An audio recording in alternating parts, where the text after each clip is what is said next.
പൃഥ്വിരാജുമായിട്ട് പുതിയ മുഖത്തിൽ തൊട്ടുള്ളതല്ലേ അതെ നിങ്ങളുടെ അതെ അതെ കണക്ഷൻ? അതെ 3 സിനിമ സംവിധാനം ചെയ്തപ്പോൾ 3ലും ചേട്ടൻ തന്നെ ചെയ്തു, പാടിച്ചു. അങ്ങനെ അതെ നമുക്കിപ്പോ അതെപ്പോഴും ഓർക്കുമ്പോ പൃഥ്വിരാജ് ദീപക് ദേവ് ഒരു സൗഹൃദം ഉണ്ടെന്നാണ് പ്രേക്ഷകരൊക്കെ മനസ്സിലാവാറുള്ളത്. ഇത് അത് ഇവിടുന്ന് പല ശരിക്കും എങ്ങനെയാ ഉണ്ടാവുന്നത്? നിമിത്തങ്ങളാണത് പലതും പുള്ളിയെ പാടിച്ചതും എല്ലാം. അല്ലാതെ അത് ഒരു ഫ്രണ്ട് ആയതുകൊണ്ട് പുള്ളി പാടട്ടെ അങ്ങനെ വിചാരിച്ചല്ല. പുള്ളി അത് ഡിസേർവിംഗ് ആയിട്ടുള്ളൊരു നല്ല സിംഗറാണ്.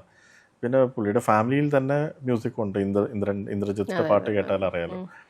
അപ്പം അതുകൊണ്ട് എനിക്ക് ഒരിക്കലും അതൊരു ഡിസേർവിംഗ് അല്ലാത്ത ഒരാളെ കൊണ്ട് പാടിച്ചു എന്ന് തോന്നിയിട്ടില്ല. സൗഹൃദം എങ്ങനെയാണ് നിങ്ങളെ ഡെവലപ്പ് ചെയ്യുന്നത്? അതുപോലെ ഈ പ്രൊഫഷണൽ സ്പേസിലും പേഴ്സണൽ സ്പേസിലും ഒരുപോലെയാണോ ഈ പറഞ്ഞ ഒരു സർ ബ്രോ ബന്ധമാണോ? അവിടെ സ്ട്രിക്ട്ലി പ്രൊഫഷണൽ. എനിക്ക് തോന്നുന്നു ഏതൊരു സക്സസ്ഫുൾ ആയിട്ടുള്ള ഒരാളുടെയും ജീവിതത്തിൽ പേഴ്സണലും പ്രൊഫഷണലും മിക്സപ്പ് ചെയ്യാതെ വെച്ച് കഴിഞ്ഞാൽ ആ സക്സസ് മുമ്പോട്ട് കൊണ്ടുപോകാം. അതാണ് പൃഥ്വിരാജും സ്ട്രോങ് ആയിട്ട് ലാലേട്ടനെ പോലെ തന്നെ വിശ്വസിക്കുന്നത്.